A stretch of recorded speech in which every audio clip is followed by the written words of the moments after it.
Hi Raja, Hi Rama, how are you? I'm good. How are you? Yeah, I'm doing very good. Thank you. Thank you for inviting me for this interview.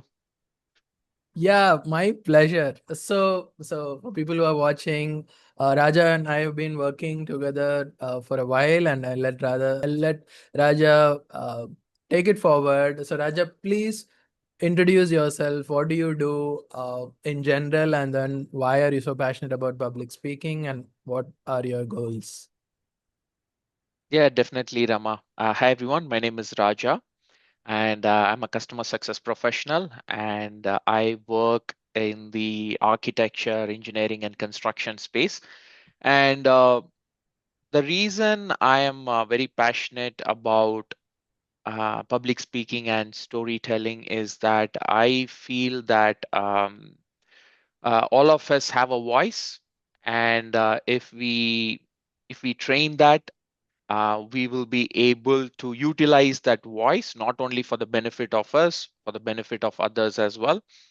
So that is why I feel that communication is very important, that it is even for, it is something that you use every day, whether you're doing it personally or whether you are in a professional setting. It is so important. So that's why I feel like everyone should increase their skill of public speaking. And specifically for me, I'm very interested in storytelling. So both those skills. Awesome. So I know you kind of reached out a while back, and so what was your biggest challenge you faced with public speaking, and why were you looking for coaching, Raja? Yeah, definitely, Rama. So I started Toastmasters, all right? As a part of that, I had to give speeches. So speeches have to be between 5 to 7 minutes. And I wanted to give speeches that are more impactful, and also it should resonate with the audience. So I wanted to craft the message in such a way that audience are able to absorb it, and they are able to get they are engaged throughout the session. So it is the skill that I wanted to work upon, because there are many times we are doing a lot of presentation, we are doing a lot of speeches that we see, but how do we speak in such a way that it reaches the hearts and minds of people, right? So that is something that I was always curious about. And after joining this the club, I wanted a mentor who can actually train me or show me the techniques that we can use, so that we are able to create that level of impact through speaking. So that's the reason I was looking for coaching, Rama. Okay, Yeah. and I think you summarized it well. Uh, and I know you were very passionate about participating in contests. I remember when we chatted, you were talking about participating in contests and being very astute, if I may say, very focused on the contest as well. So, what was your experience about competing, and why did you choose to even compete in a contest? So the reason I started competing in a contest was, first of all, I liked the entire process of how we develop something. I felt like it is like a piece of art which we develop, and then we present it to the audience, right? And contest is a way of putting that a little bit of pressure on you, right? Probably if there is no contest or there is no pressure, then I wouldn't have spent so much time crafting such messages the way that I did. So I would say that it puts you in a position where you spend enough time to craft that message and share it with the audience, where you'll also learn a lot of things doing. doing that. You will There is a lot of this is learning by doing, right? Where we are actually doing that, and then that is where the learning comes from. So that is why I was very interested in participating in contest and delivering uh, that piece of art. Very nice. Mm. And so, if I may ask, right? I mean, was it last September or Yeah, August?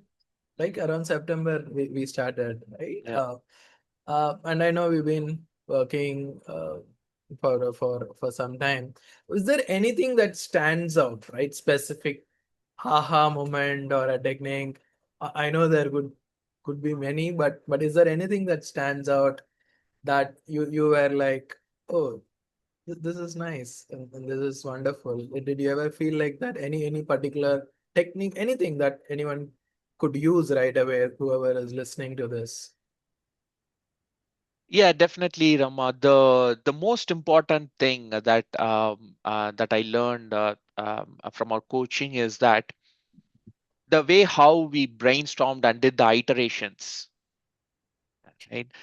So one thing is very clear, that when you're creating a speech, that the first time is the first draft, right? The quality of the content improves the more we iterate.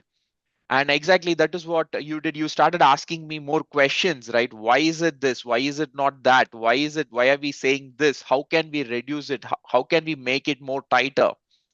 So these iterations that we did is what made the speech more tighter, more impactful, more relatable. All of that came because of that. So it is the amount of the questions back and forth that we put together, and that is how we are able to create the end product. And of course, we used a lot of techniques. For example, the one that you have written in your book about humor.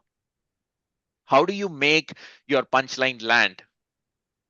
Or how do you use pauses which are more powerful? So these are the things that help to uh, craft that speech. So I would say iterations and along with these techniques is what makes it better. It's like the um, uh, how the artist makes the statue, chipping away all the unnecessary parts, then they get the beautiful statue. Similarly, we may have something, but as we put in more efforts, as we put in more time to iterate that, that is where it will start shining.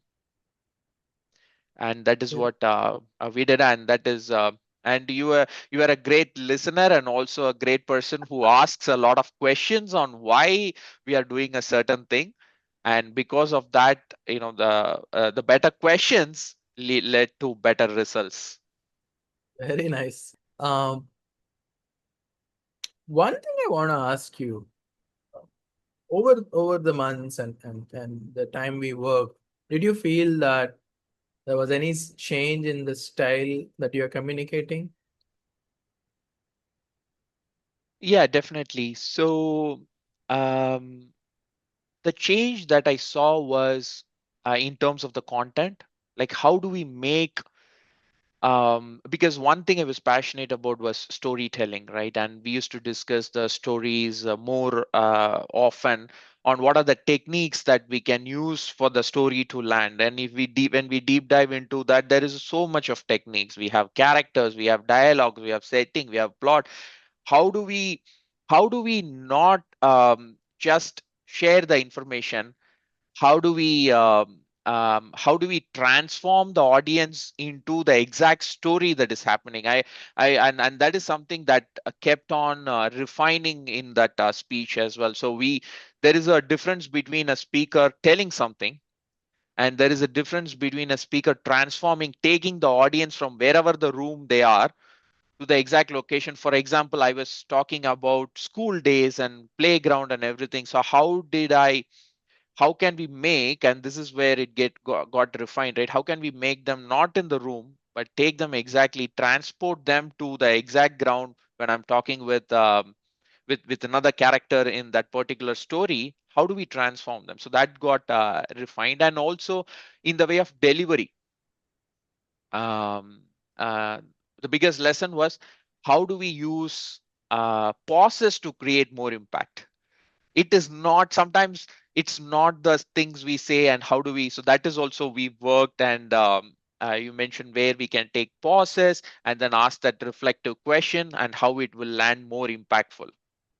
So these are the things which I did not know earlier. Probably I would have rushed through it, but rather taking time to pause, ask that reflective question, and realize this is landing very well. Because I remember I was giving a speech in one of the club, and I was practicing very specific to this process, right? And I tell my story, and I ask this reflective question. I pause and I say, does all your hard work in life pay off? And I'm looking at the audience for some time, and one girl in the front row goes, "Mm, no." So that is when I realized that it is actually landing so deeply, and there people are actually responding to that particular thing, Right. right? So that is where all this these impact comes from. So this is like, how I evolved as, delivering as a speaker on Right. stage, and understanding even these small things create that impact, create that the emotive connection with the audience, which is very very important when we are speaking. Like how do we turn on an audience certain emotions? So all those things helped, Rama, when I started and when I progressed. So this is a fun thing, right? And I think we have to be very honest. So so I know you started competing in the international speech contest, Hmm. and we worked very hard, and uh, yeah, you want to share that journey just so that people understand how that process works. And I don't want to spill any beans, but I want to hear it from you. And then what happened, and then what was the other contest you competed, and that the journey would help people who are aspiring to compete, and any inspiration for them. I would like to add that value to people who are listening. Yeah, definitely, Rama. The one that I was so strong about is the progress, not the perfection, right? And many times, what happens is when we see a speaker who is speaking like perfectly, and he makes every connection, we feel like, okay, can we even do such thing, right? Can we even become like that speaker? But when we do the practice, we progress, we go to the next level. And from that is when, even though we learn a lot of things, that is when the newer insights will come in, right? Where we see like, okay, this is working for me, and or probably this is like a template that works for others as well. So when I started, right, so I competed in the international speech contest, and I delivered and I won at the club level, because the story connected with the audience very well. And everyone, there was a great response that happened. So I won at the club level. However, in the area level, I came second. I did not progress to the next level, but I was also happy that I was able to win at the club level and move to the area level. And there were a lot of great speakers as well. I was able to learn from them. And this is something that you will need to, for anyone watching, you will need to do is that don't focus too much on your speech alone and say like, okay, whatever you have done. The learning comes from how you can observe others and you can learn from them. See what they are doing. Where is it working? Each speaker will have their own strengths and weakness. Right? See like how they are beauty. Somebody will be very good with humor. Somebody will be very good with creating that emotional trigger within the audience. Someone will be very good with body language. So it is more of like you're observing, right? So great speeches. So I came second. So only the first person goes to the next level, right? To the division level. And however, I won on at the table topics. Table topics, I won at the club, the area. I also came first in the division level as well. And again, when you practice, this comes you whether it is a table topic evaluation or a speech contest. When you practice, the same things will help you over there as well. For example, I'm talking about the pauses. Now, even in the table topics, I was creating a humorous story and I'm using the pause in the table topic and I'm saying the table topic was about um, how I tried stand-up comedy and I became a disaster and I stopped trying. The topic was power of saying no, right? Now I'm asking the question, this sudden click, and then I'm asking the imagine what would have happened if I pursued stand-up comedy. So imagine what would have happened. I pause and I say to the audience, then I get a laugh.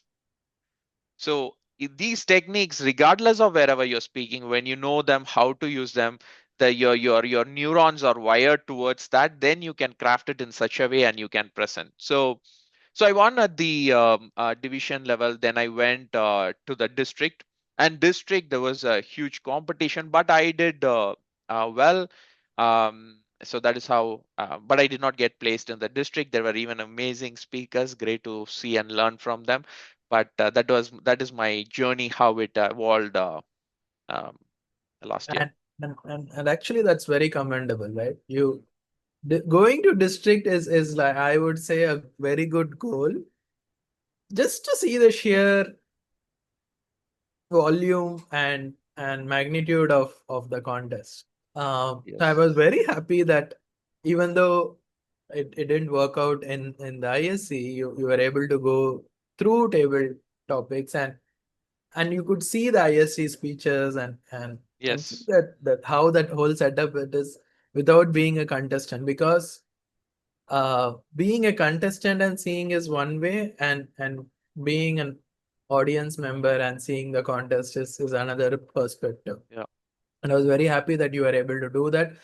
And I'm assuming this is your first kind of a district competition that you're participating in, Yes, right? this is the first time I'm going to That's the very district. nice. It was That's fun. Yeah, very, very. and thanks to you for always checking, how I am doing. Before the contest, I always get the message, and after the contest, so that kind of created more like that bonding between the mentor and the mentee to always checking how I'm doing, and that really helped, Rama. I hope I was Thanks for doing that. talking. Yeah. I get too excited about contests. I guess the bug is still there in me. Yeah. But yeah, I think it is really fun. It is really fun competing in a contest, and I think just for the of course you I always tell that short term it's a thrill. Yeah. It could become an addiction, but my whole take about contests is building those long-term skills, right? These are muscles that you're building, and it just changes the trajectory in a different direction. And when you look back, you won't be able to tell, okay, because of this particular speech or this particular contest, uh, I'm the transformation happened. But over the series of speeches Yeah. or series of um, work that you put together, the result would be so different years later. And that has been my biggest takeaway in this journey, that I look behind. I don't think, yeah, there are certain speeches which really click, but I wouldn't say that one speech was the reason, right? It was a series of, I don't know, goofing up, it was a series of mistakes you make. And then eventually one fine day, oh, okay, I'm able to do this. Okay, my hands are not shaking now. Okay, my legs are not wobbling now. Oh, people are laughing, right? And then one fine day you're like, wow, this is working.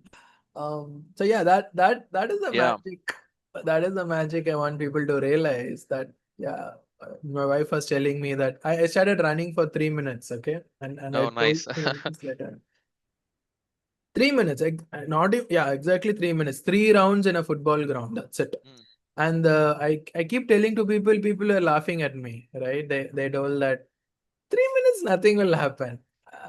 And even to a doctor, I said, doctor, 30 minutes you need to run. I'm not mm. running 30 minutes. I'm running 3 minutes. You won't believe. Uh, 3 4 months. Uh, After 3 4 months itself, uh, there's a tone down in a slight. And my wife, because she sees me every day, right? So she told that okay, there is a difference. Your body is toning down. It looking much more uh, fresh. Uh, but yeah, then I hurt my ankle, so I stopped it for a while now. So, but this happened, and what I'm trying to say is, consistency helps. Whether it is contest or whether you go on the stage, whatever opportunity you have, or shoot video, something that you do consistently would help. And I hope people get the message. So Yeah, anyway, absolutely, Rama. It is about, as you mentioned, consistency, right? And trying. Now, in especially when it comes to public speaking, right? People will have their own kind of the different levels, right? The what I call it as a glass ceiling, right?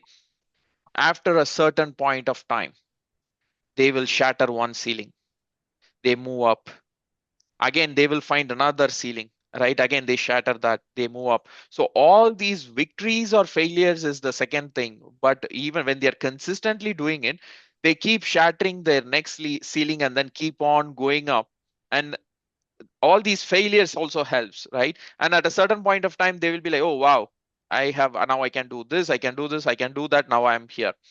So it is that consistency and the practice that they do, that is what makes them progress to the next level. And perfection, there's no perfection, right? Even um, um, the world's greatest speakers also have said that there is something that they can improve upon. I was watching a video of Barack Obama. He is considered one of the greatest speaker. He said people mock at me when I'm taking pauses to think what should I say. So I'm taking really long pauses. So people mock me for that. And I'm seeing that and I'm thinking he's one of the greatest speaker and he's telling that. So it's perfection is not the one, right? The one is like where we identify, you just keep doing it, keep shattering the next ceiling and going up. That is what you should aim for, when you're in especially with this public speaking um, game. I agree. I agree. And so tell me something like a fun Mhm. thing. Did you hear any feedback from your friends or fellow TM members or anybody in this? I know you're very passionate, and I have to appreciate you for that. I know I've been working with a lot of people, but one thing I like about your approach is you're very clear what is that you want to do, and it makes my job very easy. If somebody is very clear what they want to do, so I was just curious, did anybody come to you and say about the transformation that you were going through? Yeah, definitely. When I finish those speeches, right, I have people walk up to me and say like, it's a fantastic speech. They loved it, and I even recently gave that speech again in my club, and Really? everybody loved it. And one person came and said like, I because the reason is like I want the new speakers to see, because when I joined when I was a new speaker, I saw some really amazing speeches. That is how we learn, okay, that's how we can go. So we have people a new member came up to me and said like it was like watching a movie. It was so informative and the same time it was also entertaining. And this happens with the movies and other industry, right? Like now we have people, let's say Instagram and other social media that we have, people are so hooked onto it, right? But it's just empty content, right? But people are so hooked on to because of that entertainment value or whatever it is, like our brains are wired for that. Why not a speech which has more value? Where in this speech, I'm telling that in order for you to solve the problem, know the problem well so that you can solve it, right? Know it well to solve it well, know the problem well to solve it. And this is a very deep message, right? Whenever you are working on any problem, you want to take a step back and think, is this the right problem even I'm working on? And how do we make that? If I just go and give paragraphs after paragraphs telling them, knowing the problem is very important. Guys, you need to understand the problem. Without understanding the problem, you will not find the solution. If I keep talking like this for, let's say, 6 7 minutes, I will lose people in just a few seconds. So the real art is, how do we make the people absorb that message, but in a more entertaining and also in a storytelling fashion? Because what it is doing is, there there are a couple of things happening, right? When I'm doing the first one is, I'm activating their imagination. When I'm telling I'm sitting with Harish in class, they are imagining, okay, I'm sitting in a Harish with class. So that is happening. The second one is emotive connection. The emotive connection is, there is a lot of different range of emotions I'm bringing. One is curiosity. Another one is, when I said that, people are looking at the road and they were he was writing something in his note, but people are curious, what is he even writing, and why is he writing, right? And humor, which is another emotion when I'm having the discussion with my parents. And all these different emotive connection, or when I'm talking about the old principal who's a very kind man who's coming and they are imagining someone who's old and kind to them, all these different things create that emotive connection, right? So these two strong things is what making them actively engaged with the speaker. And at the end of the thing, and I'm telling them the message, the core message. Now, if I go and ask them this, if this might have happened 3 months back or 4 months back, even if I go and ask them, what did you learn? They will tell the story like as if they've heard it just now, because that is how powerful it is to feed that particular important message through this art. So that is where the real value comes in, and where people really enjoy that, and then come and share. It was like watching movie, and that is what I wanted to do as well. I wanted to be the speech, like exactly watching, and that is what happens with movies, right? You go for 2.5 hours movie, you sit in the theater, and then if the movie is amazing, we don't even know how that 2.5 hours went. It was like magic. It time became subjective, right? Where it was like 45 minutes, and imagine you're going to another movie which is just 1 hour, but it felt like eternity. It was like boring. So how do you as a speaker create that, in a thing? People are like, oh wow, it just felt like a few minutes, and the powerful message, they were engaged, the energy is high, they are motivated. So that is where which I was passionate about, and that is the response I got from the audience as well after that the speech. So I, to be honest, right, I know you're being very, I would say, sorted. That speech came out very well, Mm, and I would say slightly unlucky for mm, getting a second place. Not because, of course, I was mentoring you, but I truly felt that you were slightly unlucky, mm, and I want to tell this to people that you have to see your speech objectively. Now, you and contests are very humbling experience, and if you are competing and you did everything you can and still you didn't win, then probably it is a reason for you to start something fresh. And always a well crafted speech is an asset that you can always reuse. So I just want people to understand that. And this, yeah. probably there is another speech, waiting for you to come out through you. And this can always be a backup speech when you need it. You always need multiple speeches if you're in this journey for a long time, sorry, long term. Yeah. And probably I felt so. I don't think, I know you were questioning what we could do, and there are, of course, a lot of things we can do, right? The speech is always a is always something that you can improve upon. But anyway, Yeah, that was something. absolutely, Rama. And the one thing, sorry to cut you off, just one Good, thing good. that I wanted to highlight is the phrase that you mentioned in your book, right? Because through books only I came to know that that you were Yeah. providing coaching, and I reached out to you. The one thing is you mentioned is consider the world as Toastmasters, right? Like the world as your stage. It's like what Shakespeare has said, like world is a stage. Now, the whatever techniques that you have learned here, right? Whatever it is, in the speech, you don't let it die within the club or within the contest. It is not the intent of this particular thing. How can you grasp that concept? And in a day, there are millions of presentations which are happening worldwide, right? How do you take that concept and how do you add it in a presentation to make your presentation more impactful? How do you use it in your work, right? How do you use it, whether it's a presentation or a pitch? How do you use that? So that is where, like, you can use it is a more transferable technique. So you use that, you learn from that, maybe the contest works, it doesn't work. You can use that technique in your presentation, see how you can use that to create that impact, because audience are same, right? Audience have the same kind of mindset. And so think about how you can apply those learnings that you have learned here, through the contest into the real world, and there you can create even more impact probably, right? I, I have to say this, right?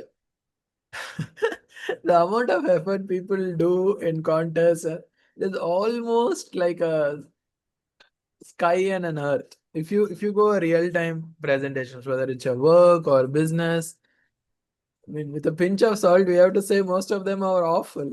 Okay, so people That's don't true. even people don't even take practice or unless it's a very high stakes presentation. I don't see people coming into a meeting well prepared or walking through something it's very properly transitioned and channelized. Right? People just put together a few slides and then just randomly saying things what's coming to their mind. So as you said, if people who are already knowing the effort it takes to give a well crafted speech, if they can take some time to apply these things in the real world, I think it'll be like really stand out, isn't it? Yeah, yeah, absolutely. Because especially with the PowerPoint and everything, right? We have been programmed to do a certain way, Correct. right? And I was also doing the same thing, right, before I got into all this thing, probably like 6 7 years back. Now that is how we are programmed, or I would say, like, that is how what we saw and what we are doing, right? Correct. So this is the phrase that I want to say, the shift, right? It is more like choosing quick and convenience over connection and clarity. That's what very do, what the speech that we do is more on the connection and clarity, right? But if we do a presentation just for quick and convenience, because we put it on PowerPoint, we will say some phrases in this one.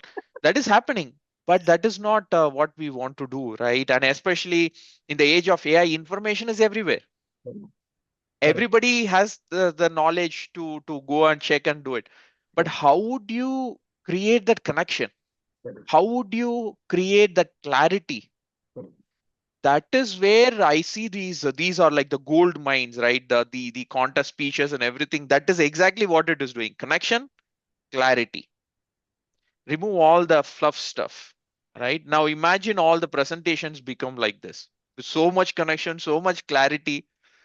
Then if everybody can do that, then there's no waste of time, isn't it? I agree. And that's what.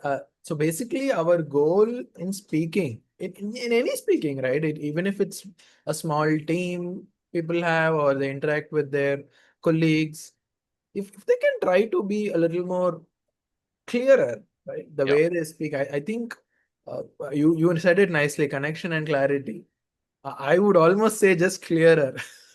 As long as if you can speak clearer, whatever you're trying to say, I think you will stand out as and because everything is happening through communication. Whatever you're doing, the work you're doing, the business you're running, I think it all boils down to how well and how clear you're communicating. Because I know, of course, there is persuasive techniques and all that, right? Psychology, persuasion, and all that comes into. But before all that, right? Are you even clear? And then the rest will follow. Because I do a lot of reading as well, right? And what finally they're saying is, if you can write clearly, you don't need a lot of copywriting skills. Copywriting is Mm, the art of persuading through words, right? yeah. They also say the same thing. I was like, wow, this looks like what we learned from our contest journey. But anyway, I think it was very nice points that you mentioned there. So No, so and as you mentioned, writing, right? This is something that I started doing more of, where as content speech we need to write, right?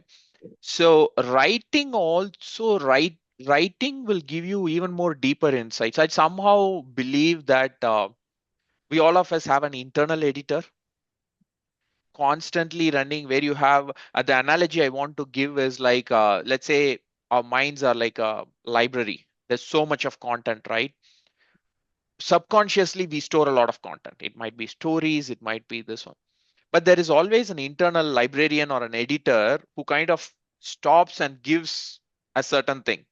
If you write, you can bypass and then go into the deep subconscious and then extract that information. So writing is also a very good skill that people should do, especially now with the age of AI. Take time to write. What are you thinking? Like, just keep writing, and then you won't believe. There are certain aha moments for me when I started writing.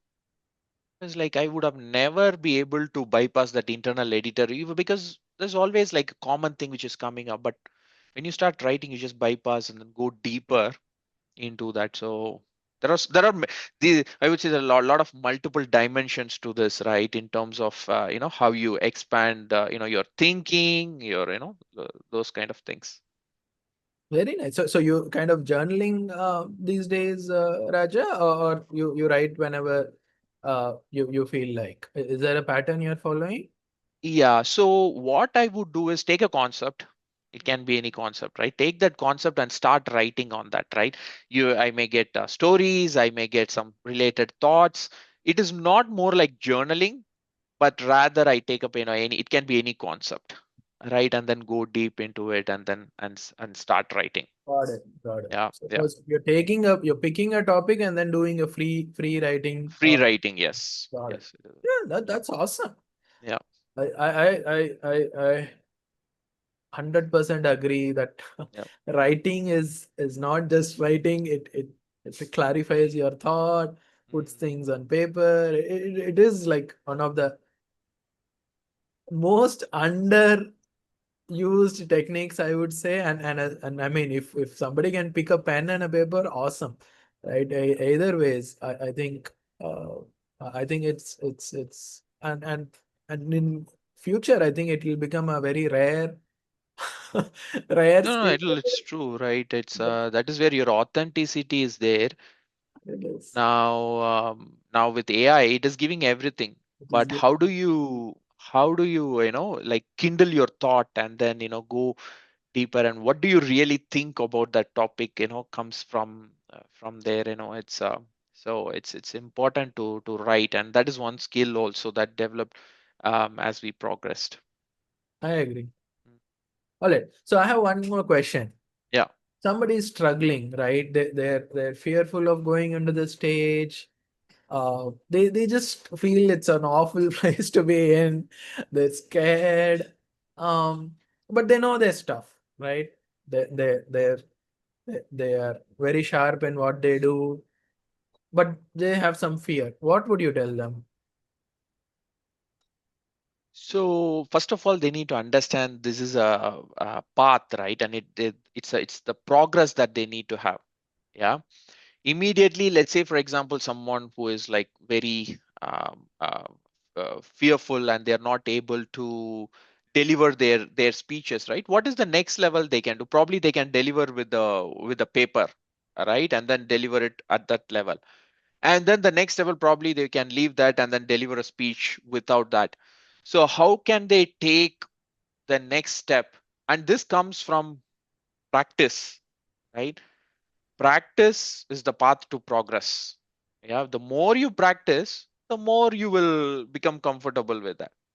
When I went on the stage, I was given a role as a timer for the initial first time. I don't know what to talk about. I was just talking about Avengers. Still to this date, I don't know why I spoke about Avengers as a timer, but now I will be able to now I do education session for 30 minutes, 45 minutes, and it's because of practice I get used to that, right?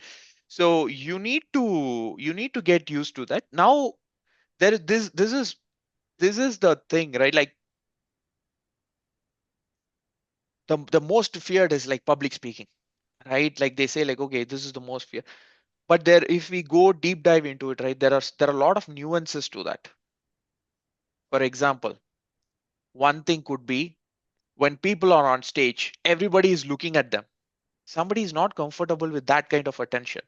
That could be a blocker, right? The next one is they don't have enough content, right? Because of that, if they don't have enough content, what to speak, then also they will get nervous. Some people have good oratory skills, but then connection is missing. They're able to put in words that are not even used in a common manner. They will use such words. It's beautiful to hear, but there's no connection that is happening. So there are like different gaps that needs to be filled for a speaker to complete, or do the progress. Right? So identifying that is also very important. What is that? So okay, you go on stage, you feel nervous.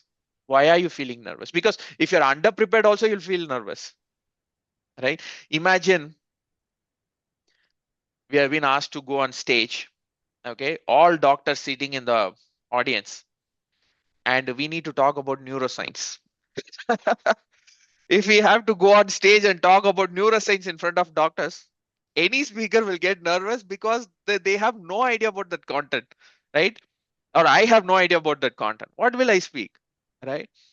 So you need to know like about that content. Take time to prepare that content, what you're going to deliver. Don't speak when you're on the way to the stage and then you just write something and speak. You'll become nervous. So if you put in enough practice, you'll be confident, and then you deliver. Then you see, like, what is that is stopping you, right? Maybe are you not doing enough body language? Are you not doing enough eye contact? So fear of public speaking is a very broad, but when we deep dive, there was one speaker, he said that nervousness shows up in different manners on stage. so so it's like those fears are inside. It's like when you go, it's kind of like popping out, then actually that is where like you can identify, okay, this is the fear that I have, right? How can I work on it and how can I change it?